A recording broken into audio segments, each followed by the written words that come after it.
जातियां दोबारा से उभरने लगी हैं। जातियां कहने का मेरा आशय ये है कि जातियों के बीच में जो कटुता थी वो कटुता दोबारा से उभरने लगी। आप देख रहे हैं कर्तव्य एवं निष्ठा का बयान, साहित्य और संस्कृति का बयान, समता की आवाज बयान टीवी। नमस्कार, मैं साक्षी गौतम और आप देख रहे हैं बयान टीवी। आदिवासी सम्मेलन कोलकाता में मोहनदास नेमिशराय जी सम्मिलित हुए। वहां वरिष्ठ सामाजिक कार्यकर्ता हिमांशु कुमार से नेमिशराय जी की भेंट हुई। किसी जमाने में हिमांशु कुमार मोहनदास नेमिशराय के पाठक रहे हैं। पाठक की परंपरा को आगे बढ़ाते हुए नेमिशराय जी से जो बातचीत करते हैं, सुनिए। मेरा नाम हिमांशु कुमार है और आज मेरे साथ हैं भारत के सामाजिक न्याय के लिए काम करने वाले लेखक मोहनदास नेमिशराय जी। हम लोग कोलकाता में हैं। यहाँ साहित्य मेला में हम लोगों को यहाँ मिलना हुआ और मैं बहुत खुश हूँ कि आज इन जैसी शख्सियत से का दर्शन करने का मौका मिला। मैं जवानी के समय में मोहनदास नेमिशराय जी को पढ़ता रहा हूँ। नवभारत टाइम्स में राजेंद्र माथुर जी जब संपादक थे, खूब उनको पढ़ा है और मेरी ये बहुत अच्छा मौका है कि आज मैं उनको साक्षात देख पा रहा हूँ। तो नेमिशराय जी, पहले तो मैं आपके जीवन भर के कामों को प्रणाम करता हूँ और आपने जो सामाजिक न्याय के लिए इस देश में किया है, तो आपकी जो मुख्य किताबें हैं, काम है आपका, जिन मुद्दों पर आपने किया है, उसके बारे में थोड़ा सा हमारे नौजवान दर्शकों को बताइए। मैं पहले आपको एक किताब, जो आप किताब की बात शुरू की, तो वो ही भेंट करना चाहता हूँ। जी जी जी जी, बहुत। ये देखिए। जी जी जी, वीरांगना झलकारी बाई, मोहनदास नेमिशराय। वाह, बहुत। असल में मैं इतिहास का विद्यार्थी रहा जी, और फिर इतिहास पढ़ाता भी रहा जी, और दलितों के साथ जो ऐतिहासिक स्तर पर जी, जो बेईमानी हुई, जी, धांधलेबाजी हुई, जी, तो इसलिए यह उपन्यास मैंने लिखा। अच्छा। झलकारी बाई रानी लक्ष्मीबाई जी की सहेली थी। अच्छा, कोरी जाति से थी, कपड़ा बुनते थे इसके घर में। अच्छा जी, और बिल्कुल बाकायदा फिर इन्होंने ये सीखा, तलवार चलाना, भाला चलाना, लाठी चलाना, और रानी लक्ष्मीबाई अपने महल में बुलाती थी इनको। जी, कोई भेदभाव नहीं, कुछ नहीं। जी, तो एक अच्छा उपन्यास इस पर आया जी, और एक अच्छी बात ये हो गई कि इस उपन्यास पर जी। 2 लाख रुपए का पुरस्कार यूपी गवर्नमेंट ने मुझे दिया। अच्छा, बहुत बहुत बधाई आपको। जी जी, इसके अलावा आपने और किन किन मुद्दों पर लिखा है? मैं बहुत संक्षिप्त किताबों का वर्णन दूंगा। किताबें मेरी लगभग 60 के करीब छप चुकी हैं। वाह। अभी गेल ऑम्बेट पे अंग्रेजी की 4थी किताब आई है। अच्छा। शिमला मेरे साथ रही, गेल ऑम्बेट, आप जानते हैं। जी। और भारतीय दलित आंदोलन का इतिहास, अच्छा। पूरे देश का एक 300 साल का इतिहास, अच्छा। माने वो पूरा उस पर मैंने काम किया। जी। और एक मुक्ति पर्व जी। उपन्यास आया, जी। जिसमें उसका एक पात्र का बहुत संक्षेप में जिक्र करूंगा 10 सेकंड में। जी। आज़ादी जब मिली, जी। दलितों की क्या स्थिति रही। जी। जो यहाँ राजा रजवाड़े रहे, नवाब रहे, रानियां रही, बेगमें रही, जी। उनको आज़ादी रास नहीं आई। जी। वो किस लिए? क्योंकि आज़ादी का मतलब दलित, पिछड़े और शूद्रों और जितना आम वर्ग था उसको भी आज़ादी मिली। लेकिन वो नहीं चाहते थे कि आज़ादी मिले उनको। तो एक पात्र है इसमें, जो हमारा नायक है, उसके पिता, वो एक नवाब के यहाँ काम करते हैं। तो उनकी बेग में ये है, आप जानते होंगे कि मुस्लिम घरानों में पीकदान होते हैं, थूकने वाले। जी जी जी जी। तो पीकदान एक ही था, तो वो उसने कहा भाई पीकदान लाइए, और तो वो भाग के गया, पीकदान नहीं मिला और नवाब को गुस्सा आ गया, तो ते हाथ धो अपना। अच्छा। हाथ पे ही थूक दिया। अच्छा जी। तो एक उसमें एक कैरेक्टर मैंने दिखाया है कि नवाबों का दलितों के प्रति क्या कैरेक्टर होता था। अच्छा। ये मुक्ति पर उपन्यास आ गया। अच्छा और बाबा साहब डॉक्टर अम्बेडकर पर नावल लिखा। अच्छा उसके 53 एडिशन छपे। अच्छा 53 एडिशन। क्या शीर्षक है? बाबा साहेब डॉक्टर अम्बेडकर। अच्छा अच्छा पूरा। जी क्योंकि मैं बाबा साहब डॉक्टर अम्बेडकर प्रतिष्ठान में पहले एडिटर रहा, फिर चीफ एडिटर रहा 6.5 साल। अच्छा मैं बम्बई जाता था, मराठी भाषा सीखी मैंने। अच्छा बाबा साहब की किताब बाबा साहब डॉक्टर अम्बेडकर आनी कश्मीर समस्या, उसका हिंदी अनुवाद भी किया। अच्छा तो बहुत सारी किताबें उस तरह से आई हैं, कविता पे, नाटक पे। हेलो कामरेड एक नाटक मेरा आया है। अच्छा तो बहुत सारी चीज़ें बीच बीच में लिखी जा रही हैं। अच्छा अच्छा जी जी। तो अभी जो सामाजिक न्याय का विमर्श है, जो बाबा साहब जाति मुक्त समाज बनाना चाहते थे, क्या उस दिशा में जा रहा है? आप संतुष्ट हैं उससे? देखिए ऐसा है, जातियाँ दोबारा से उभरने लगी हैं। जी जातियाँ, कहने का मेरा आशय ये है कि जातियों के बीच में जो कटुता थी, वो कटुता दोबारा से उभरने लगी। जी और तो वो एक बड़ी भयानक बात है। जी कुछ थोड़े समय के लिए जाति भेद कम हो जाता है, जी फिर हमारे जो राजनीतिक नेता हैं, जी और मैं कहना चाहूँगा कि उसमें दलित और गैर दलित, ब्राह्मण, ठाकुर, किसी भी जाति का आदमी होगा, मैक्सिमम जो राजनीतिक हैं वो जाति भेद फैलाने वाले नेता हैं। जी उनकी वजह से जातियाँ का दोबारा से ये हो रहा, उत्खनन हो रहा है इतिहास का। जी अस्मिता के लिए सतर्क हो रहे हैं लोग, अपनी अपनी जी अपने अपने नायकों को आगे ला रहे हैं। जी और ऐसा भी देखा गया कि एक अगर खलनायक है जी समाज के अंदर जी एक विशेष जाति का, तो उसको आप हीरो बना रहे हैं। तो ये एक बड़ी भयानक बात है जाति इस स्तर पर। जी अच्छा, जिस तरीके से अभी दलित, आदिवासी, माइनॉरिटी, ये एक तरीके से हाशिए पर न सिर्फ धकेले जा रहे हैं बल्कि इन पर हमला बढ़ रहा है, और दूसरी तरफ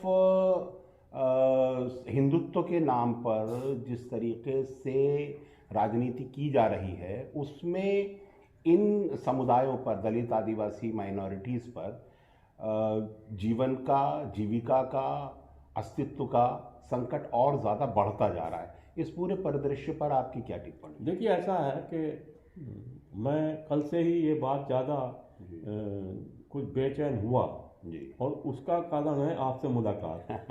तो कलकत्ता प्रवास में आपसे मुलाकात हो गई, आपका नाम मैंने सुना था, और बराबर आप काम कर रहे हैं आदिवासियों के बीच में। मैं भी कहीं गया हूँ, मतलब उस तरह से। जी तो मैं ये कहना चाह रहा हूँ कि आदिवासियों को तो पूरी तरह से उजाड़ दिया गया, उनकी भाषा, अस्मिता, इतिहास, साहित्य सब तहस नहस किया गया। और रीति रिवाज है, नामावली है, आदि आदि को मतलब लादने का प्रयास किया जा रहा है उग्र हिंदुत्व के द्वारा। उग्र शब्द मैं इस्तेमाल कर रहा हूँ। हिंदू शब्द से, ब्राह्मण शब्द से मुझे कोई बैर भाव नहीं है, लेकिन उनके भीतर जो एक ऐसा वर्ग पैदा हो गया है जो हाशिए के लोग थे। हालांकि आदिवासियों को हम हाशिए के लोग नहीं कह सकते, उनका एक अपना समाज था, स्वतंत्र था, उनकी भाषा थी, अस्मिता, इतिहास था, जंगल था, जल था, सब जमीनें थी। वो दलितों के बारे में ये कह सकते हैं कि दलितों को पे हाशिए पे पटक दिया गया।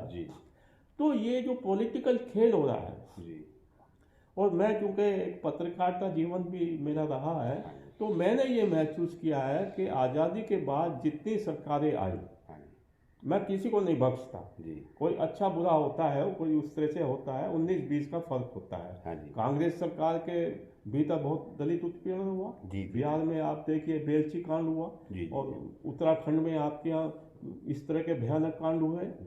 तो सरकार का काम है इन सब पे लगाम लगाए, लेकिन लगाम नहीं हो पा रही है। उसका कारण है कि मैंने अपने एक किताब में लिखा था कि जैसे आज़ादी मिली, तमाम राजा रजवाड़े, नवाब, रानियाँ, बेगमों को राज्यसभा में स्थान दे दिया गया। वही लोग बैठ गए जिनको जनता का प्रतिनिधि हम कहते हैं। तो क्या होगा, क्या परिवर्तन होगा? हालांकि परिवर्तन हुआ, ऐसी बात नहीं है। विश्व प्रताप नारायण सिंह जी जो पीएम रहे, और 90 के दशक में मैं बाबा साहब डॉक्टर अम्बेडकर कमेटी का सदस्य भी रहा, लैंड रिफॉर्म्स कमेटी का सदस्य रहा, भारत सरकार ने नॉमिनेशन किया जी। तो उसमें कुछ काम भी आगे बढ़ा, काम हुआ है, माने मैं ये कहना चाह रहा हूँ। लेकिन दोबारा से जो हिंदुत्व एक भयानक रूप में उभर रहा है वो एक बड़ा गलत है। जी जी जी जी। तो उम्मीद है कि सारी लोकतांत्रिक शक्तियां, सामाजिक न्याय की शक्तियां फिर से देश को में जातिवाद मुक्त, सांप्रदायिकता मुक्त देश बनाने में आप जैसे जो मनीषी हैं उनका महत्वपूर्ण मार्गदर्शन रहेगा। देखिए ऐसा है कि जैसे आप भी बहुत अच्छा काम कर रहे हैं, आपसे वार्तालाप हो गया मेरा, और हम यही चाहते थे कि एक दो व्यक्ति, हम दोनों आम व्यक्ति हैं, भले लोग हमें कुछ भी समझें, तो वो आमने सामने बैठे हैं। आमने सामने का मतलब एक दूसरे की बात सुन रहे हैं, एक दूसरे वार्तालाप चल रहा है दलितों पे, आदिवासियों पे। और आपने जितना काम किया है, मैं पिछले दौरान जो आप सुप्रीम कोर्ट ने आपको 5 लाख रुपए का जो ये एक जुर्माने की बात की, फिर आपका स्वाभिमान और आपकी जिद और आदिवासियों के प्रति एक समर्पण भावना जो आपने बताया, तो मैं उससे बहुत मुझे अच्छा लगा कि एक महत्वपूर्ण शख्सियत वो ऐसी है कि सुप्रीम कोर्ट को भी वो पीछे कर सकती है। कोई न्याय व्यवस्था नहीं है। मैं ये कह रहा हूँ कि दलितों आदिवासियों के लिए कोई न्याय व्यवस्था नहीं है, क्योंकि वहाँ वो वर्ग बैठा हुआ है जो सत्ता की चापलूसी कर रहा है, चाहे वो चीफ जस्टिस ऑफ इंडिया हो, कोई भी हो, बड़े से बड़ा अधिकारी अपने पद की असीमिता गरिमा के खिलाफ काम कर रहा है। बिल्कुल। इसलिए आप जैसे लोग जो काम कर रहे हैं समाज में, और ऐसे मैं ये कह रहा हूँ योगेंद्र यादव जी हमारे मित्र रहे हैं CSDS में, मैं लोकायन में उस समय था, तो बहुत अच्छा काम कर रहे हैं, और बहुत सारे लोग काम कर रहे हैं। मेरा केवल कहना ये, अगर 100 आदमी भी पूरा एक होकर बिल्कुल रात दिन काम करें, तो दुनिया की कोई ताकत नहीं है, कोई सरकार की ताकत नहीं है कि वो फिर उसका उत्पीड़न को आगे बढ़ाया जा सके। तो ये थे हमारे साथ मोहनदास नैमिष राय जी, और बहुत हमें खुशी है कि वो आज हमें हमारे साथ उन्होंने बातचीत की, और हम उम्मीद करते हैं कि उनके मार्गदर्शन में हम लोग और काम करेंगे। मेरा कोई मार्गदर्शन नहीं है, हम साथी हैं दरअसल में, क्योंकि मैं तो देखिए शुरू से एक आम जीवन जीता रहा हूँ, और छोटी सी बात, ये व्यक्तिगत बात नहीं है, आप समझ लीजिए कि, और आप भी मेरे सामने जो वस्त्र आप पहने हुए हैं उस पर कोई प्रेस वगैरह नहीं है शायद ऐसा, तो मैं भी 1 साल से और एक जोड़ी कपड़ा लाता हूँ, उसको शाम को धो लेता हूँ और उसको रख के वो अगले दिन पहन लेता हूँ। तो हमें ऐसा जीवन जीना है, प्रैक्टिकल में हमें ऐसा जीवन जीना चाहिए, बड़े नेताओं की तरह से नहीं कि वो कहते कुछ हैं करते कुछ हैं। हमारा जीवन आम जीवन होना चाहिए, आम आदमी के करीब होना चाहिए, हम आम आदमी के साथ रहें, वहाँ खाना खाएं, गाँव में जाएं, आदिवासियों के बीच में जाएं, तो वो तब कुछ परिवर्तन होता है।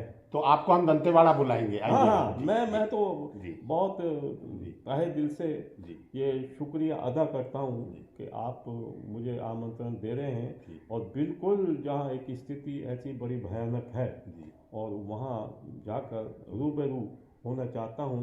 रूबरू माने सत्ता के दलालों से, जो भ्रष्टाचार हैं, जो व्यापारी हैं, उनसे रूबरू होना चाहता हूँ, और जो यातना सह रहे हैं, भोग रहे हैं, जो महिलाएं बलात्कार का शिकार हो रही है, मैंने बहुत लिखा है महिलाओं के संबंध में, उनकी असमति का बारे में, पुलिस थानों के अंदर बलात्कार हो रहे हैं, तो वो उनकी पीड़ा को हम मिलजुल के आगे बढ़ाएं और पीड़ित समाज को बल दें, ताकत दें, तो उस वजह से हम काम करें। मुझे अच्छा लगा, आपसे एक मुलाकात हो गई, एक ऐसी शख्सियत से मुलाकात हो गई जो माने एक युद्ध स्तर पर जो काम कर रही हैं, और हजारों नहीं लाखों लोग जो आपके माने उस तरह से वो मार्गदर्शन में प्रेरणा ले रहे हैं, प्रेरित हो रहे हैं और झंडा उठा रहे हैं, और मैं कह रहा हूँ हथियार भी अगर उठाया जाए, मेरी व्यक्तिगत बात है, मैं कुछ नक्सलाइट मूवमेंट में भी रहा पिछली शताब्दी में। मैंने आत्मकथा में भी लिखा, पुलिस ने छापा मारा और मैंने रिवॉल्वर चलाना भी सीखा उस दौरान पिछली शताब्दी में। मैं बहुत प्रभावित रहा मैंने, और मतलब कानून सनियार को मैंने बहुत पढ़ा मैंने। तो बहुत सारी चीज़ें ऐसी हैं कि हम लोग तो अपनी अपनी ज्वाला से धधक रहे हैं जी। हमारा पड़ोस, हमारी जाति, हमारी बहनें, हमारी माएँ वो उत्पीड़न का शिकार है जी। खैर मैं गांधी जी से प्रभावित हूँ और मैं अहिंसा को अंतिम सांस तक नहीं छोड़ूंगा। तो